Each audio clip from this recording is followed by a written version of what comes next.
Hi everyone, welcome. आज की इस क्लास में हम पढ़ने वाले हैं method of preparation of the haloalkanes. उसी में हमने पहले की क्लास में पढ़ा था इलेक्ट्रोफिलिक सब्स्टिट्यूशन रिएक्शन। आज की इस क्लास में पढ़ने वाले हैं सैंड मीयर्स रिएक्शन। तो यहाँ पे रिएक्शन में NaNO2 रिएक्ट करता है HCl के साथ, तो हमें मिल जाता है हमारा main product that is HNO2। तो ये होता है हमारा नाइट्रस एसिड, साथ ही में हमें मिल जाता है NaCl। तो नाइट्रस एसिड फर्दर रिएक्ट कर जाता है एनिलीन के साथ। तो ऐसा क्या रीज़न था कि नाइट्रस एसिड को हमने रिएक्शन में ही प्रिपेयर करा, बाद में उसकी रिएक्शन करा रहे हैं एनिलीन के साथ। तो देखो नाइट्रस एसिड क्या करता है, रेडियली रिएक्ट कर जाता है मॉइस्चर और एयर के साथ, इसलिए हम क्या करते हैं उसको रिएक्शन में ही प्रिपेयर करते हैं और उसकी रिएक्शन करा देते हैं एलिनिन के साथ। तो यहाँ पे एनिलीन रिएक्ट कर जाता है HNO2 के साथ और हमें मिल जाता है हमारा intermediate that is benzene diazonium chloride. इसे हम बोलते हैं BDC। ये अनस्टेबल इंटरमीडिएट होता है, तो ये जल्दी से रिएक्ट कर जाता है क्यूप्रस हलाइड के साथ और हमें मिल जाता है हमारा main product that is aryl halide with removal of N2 gas. N2 gas क्या होता है, बेस्ट लिविंग ग्रुप होता है, वो अच्छे से रिमूव हो जाता है लिविंग ग्रुप की तरह। तो ये जो हमने प्राइमरी अमीन यूज़ करा है, जो एनिलीन यूज़ करा है, ये होता है प्राइमरी अमीन। तो जनरली क्या होता है कि जो हमारी सैंडविच रिएक्शन होती है उसमें हमें लगता है प्राइमरी अमीन। तो यहाँ पे अगर आपको डाउट हो कि प्राइमरी सेकेंडरी और टर्शरी अमीन्स क्या होते हैं, तो मैं एक बारी क्लियर कर देती हूँ। तो देखो यहाँ पे NH3 जो होता है वो होता है अमोनिया। अगर हम अमोनिया में ही वन हाइड्रोजन को रिप्लेस करते हैं वन अल्काइल ग्रुप से, तो वो हो जाता है हमारा प्राइमरी अमीन। ये है प्राइमरी अमीन। अगर हम अमोनिया में टू हाइड्रोजन को रिप्लेस करते हैं टू हेलोजन अल्काइल ग्रुप से, तो वो हो जाता है हमारा सेकेंडरी अमीन। ये है सेकेंडरी। अगर इसी में थ्री हाइड्रोजन को रिप्लेस कर देते हैं थ्री अल्काइल ग्रुप से, तो वो हो जाता है हमारा टर्शरी अमीन। तो यहाँ पे कुछ इस तरह से इसका स्ट्रक्चर आ जाता है। तो ये होता है हमारा टर्शरी अमीन। तो यहाँ पे सैंडविच रिएक्शन में सिर्फ प्राइमरी अमीन ही रिएक्ट करता है, ना कि अमोनिया, ना ही सेकेंडरी अमीन, ना ही टर्शरी अमीन। इसके बाद ये होगी इसकी रिएक्शन। अभी हम देखने वाले हैं इसका मैकेनिज्म। तो मैकेनिज्म में यहाँ पे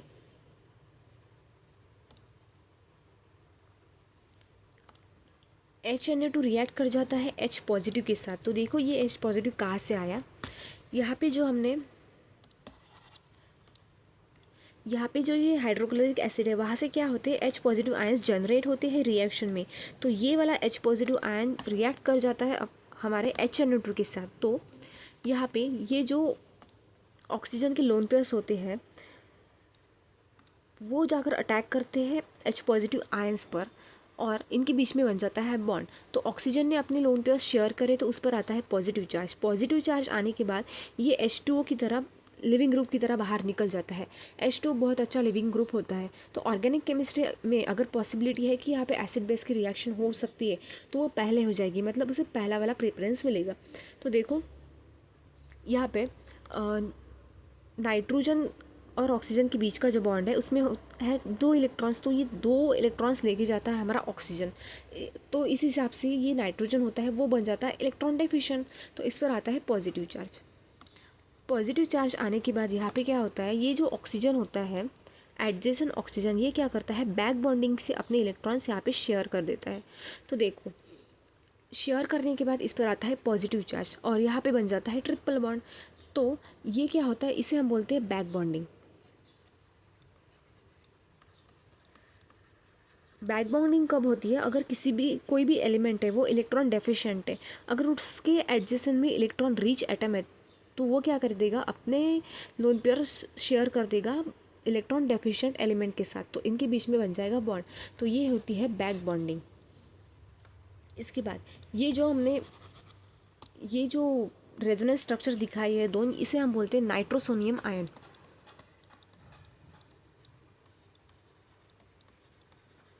ये होता है नाइट्रोसोनियम आयन। तो ये नाइट्रोसोनियम आयन फर्दर रिएक्ट करता है एनिलीन के साथ। तो ये जो एनिलीन का नाइट्रोजन है उसके पास होते हैं लोन पेयर्स।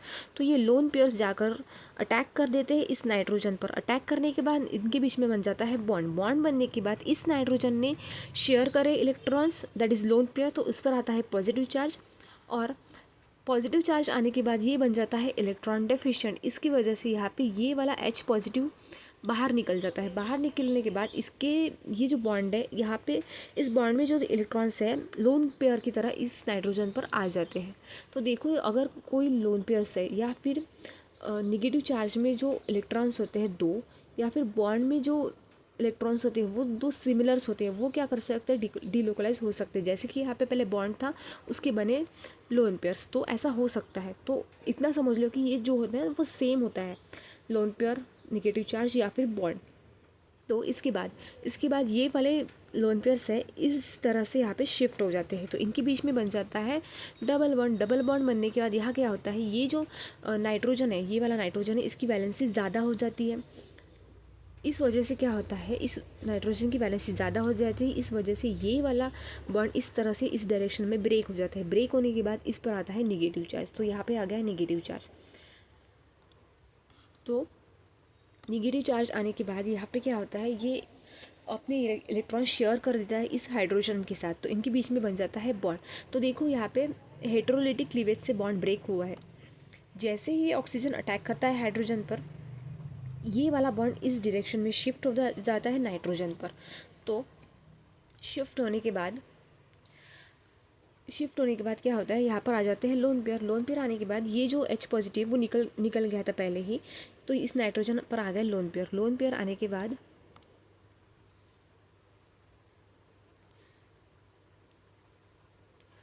यहाँ पे जो हमने पहले कंसिडर करे थे H पॉजिटिव आयंस बने थे इस रिएक्शन में, तो वो H पॉजिटिव आयन क्या करता है, ये जो ऑक्सीजन होते हैं ये ऑक्सीजन के लोन पेयर जाकर रिएक्ट कर जाते हैं उस H पॉजिटिव आयंस पर।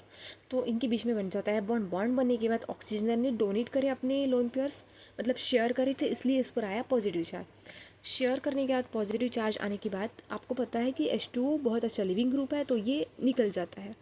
तो देखो ऐसी बहुत सी पॉसिबिलिटी है, जिस भी कंपाउंड में ऑक्सीजन और हाइड्रोजन का बॉन्ड है और उसी रिएक्शन में अगर H positive ions freely move कर रहे हैं, तो वो एक दूसरे के साथ अट्रैक्ट करेंगे और इनके बीच में बन जाएगा बॉन्ड। बॉन्ड बनने के बाद H2O बहुत अच्छा लिविंग ग्रुप है, वो बाहर निकल जाएगा। ये पॉसिबिलिटी बहुत ज़्यादा होती है। तो आप इतना ध्यान रखना कि अगर OH का बॉन्ड है कंपाउंड में और H positive ions freely move कर रहे हैं, तो यहाँ पे H2O का रिमूवल ज़रूर होगा, ठीक है। इसके बाद H2O मॉलिक्यूल रिमूव हो गया, तो इस पर जो लोन पेयर्स बने थे इस नाइट्रोजन पर, वो वाले इस तरह से यहाँ पे शिफ्ट हो जाएंगे। क्योंकि ये अभी इलेक्ट्रॉन डेफिशिएंट बन गया था ना ये वाला नाइट्रोजन, तो ये क्या करेगा, नेक्स्ट वाला एडजस्टेंट इस तरह से शिफ्ट कर देगा। तो इसने डोनेट करे, शेयर करे अपने इलेक्ट्रॉन्स, इसलिए इस पर आएगा पॉजिटिव। इनके बीच में बन जाएगा ट्रिपल बॉन्ड। ट्रिपल बॉन्ड बनने के बाद जैसे कि मैंने बोला था कि H पॉजिटिव के आयंस यहाँ पे जनरेट हुए, साथ ही में Cl नेगेटिव आयंस की भी जनरेट हुए होंगे, ठीक है। वो वाला Cl नेगेटिव आयन आता है इस तरह से यहाँ पे अटैक कर लेता है। अटैक करने के बाद इनके बीच में बन जाता है बॉन्ड। तो देखो अब आपको इतना डाउट होगा कि यहाँ पे जैसे कि क्लोरीन होता है, क्लोरीन में होते हैं उसके ऑक्टेट जब कंप्लीट होता है उसके पास होते हैं 8 इलेक्ट्रॉन्स। तो ये 8 इलेक्ट्रॉन्स है इसके पास, लेकिन ये जो नेगेटिव चार्ज है इसका एक्स्ट्रा वाला है, ये वाला शेयर कर जाता है अपने इलेक्ट्रॉन्स। अगर ऐसी पॉसिबिलिटी है कि यहाँ पे इसके पास 8 इलेक्ट्रॉन्स है इसके आउटर मोस्ट शेल में, तो ये शेयर नहीं करेगा। अगर इसके पास ज़्यादा का नेगेटिव चार्ज है तो वो ही शेयर करेगा। इतना ऑर्गेनिक केमिस्ट्री में आपको बहुत काम आएगा ये वाला पॉइंट, तो आप ध्यान रखना, ठीक है। इसके बाद ये बन गया अपना बेंजीन डाइज़ोनियम क्लोराइड, इसे हम बोलते हैं BDC।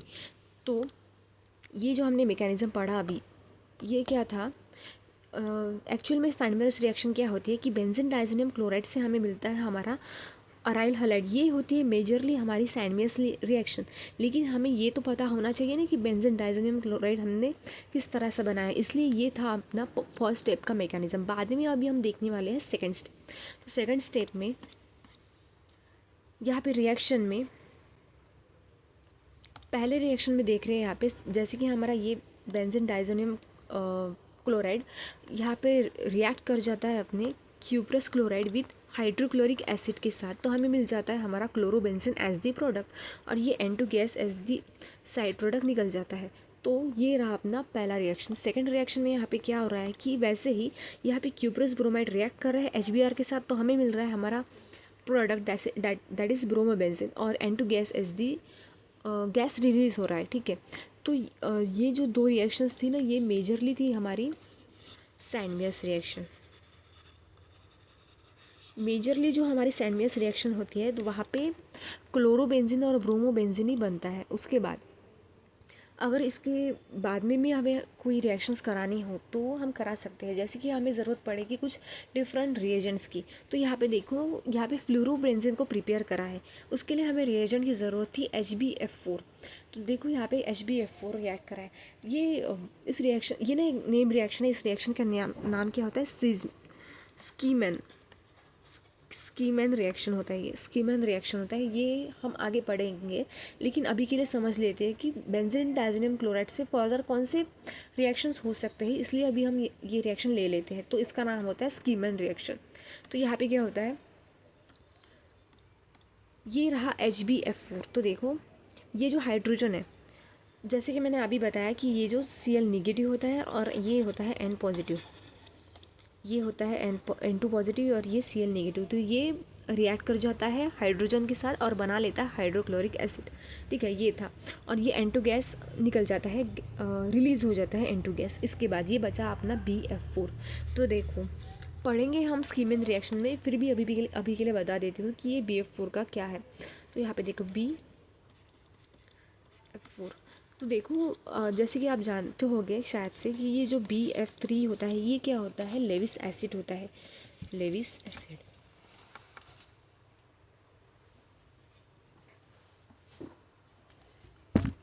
ये क्या होता है? इलेक्ट्रॉन डेफिशिएंट होता है। ये इलेक्ट्रॉन डेफिशिएंट होता है। तो इलेक्ट्रॉन डेफिशिएंट है तो यहाँ पे ऐसा क्या है कि यहाँ पे निगेटिव आ गया। ये एक्चुअल में क्या होता है? BF4 निगेटिव होता है और ये रहा अपना H पॉजिटिव जो कि रिएक्ट कर गया क्लोरीन के साथ। ठीक है, तो ये रहता है H पॉजिटिव और ये BF4 निगेटिव। तो मैंने तो बोला कि ये BF3 लेविस एसिड है और ये इलेक्ट्रॉन डेफिशिएंट होता है, तो हाँ होता है। लेकिन ये जो निगेटिव चार्ज है ना, ये एक सिंगल फ्लोरीन का होता है, समझ लो कि इस तरह से। देखो यहाँ पे क्या होता है कि ये वाला अभी के लिए इतना समझ लो कि यहाँ पे फ्लोरीन नेगेटिव होता है और ये बचा अपना BF3। ये अलग अलग होता है। ये फ्लोरीन ने यहाँ पे जाकर रिएक्ट करा, ये जो नेगेटिव चार्ज है या फिर बोल सकते हैं लोन पेयर, ये फ्लोरीन के खुद के होते हैं। ठीक है, तो ये जाकर रिएक्ट कर जाता है अपने बेंजीन रिंग के साथ और बना लेता है फ्लोरोबेंजीन। इसके बाद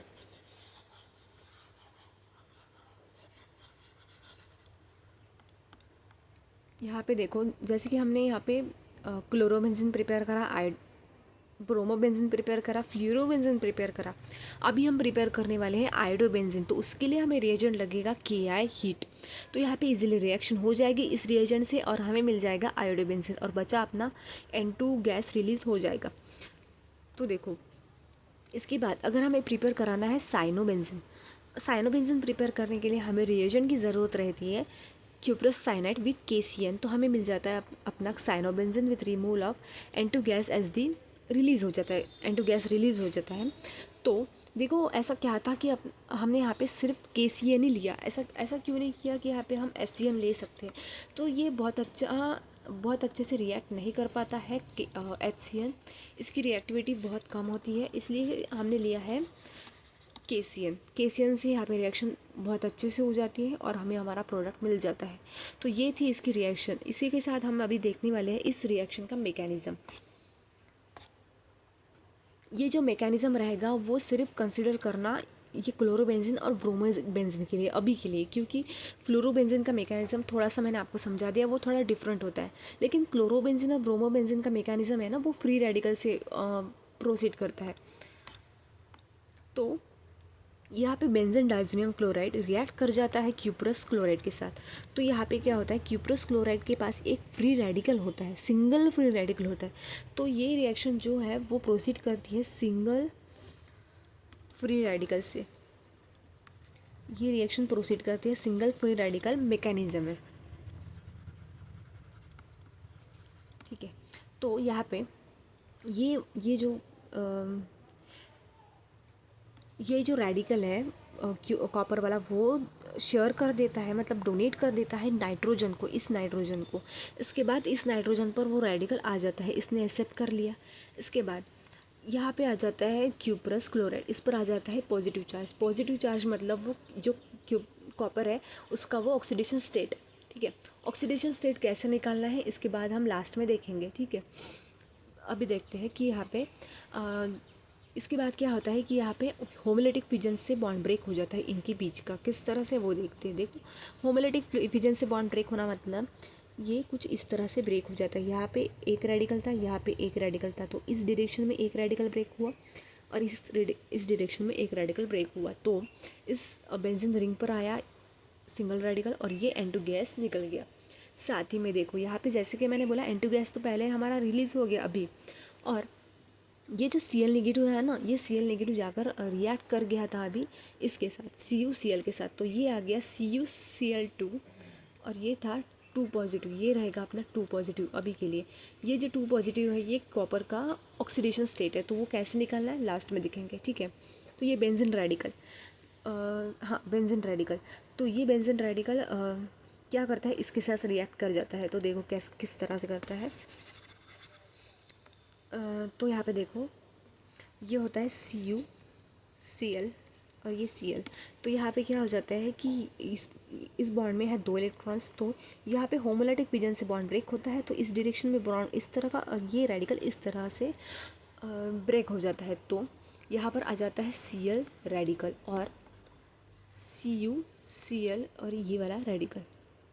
इसके बाद ये क्लोरीन रेडिकल इस तरह से बेंजीन के साथ रिएक्ट कर जाता है, बेंजीन रेडिकल के साथ, इनके बीच में बन जाता है बॉन्ड, तो ये बना अपना क्लोरोबेंजीन। साथ ही में हमें मिला अपना ये CuCl रेडिकल। तो देखो इतना तो आपको समझ आ गया होगा कि स्टार्टिंग में हमने लिया था CuCl रेडिकल और लास्ट में भी हमें मिला CuCl रेडिकल। तो इस रिएक्शन में ये कैटलिस्ट की तरह एक्ट करता है, जो हमने ऐड करा था वैसे की वैसे हमें अगर कुछ मिलता है तो वो होता है मोस्ट प्रोबेबली हमारा कैटलिस्ट। तो ये थी सैंडविच रिएक्शन। इसके बाद अभी हम देखने वाले थे ऑक्सीडेशन कैसे निकालते हैं, ऑक्सीडेशन स्टेट।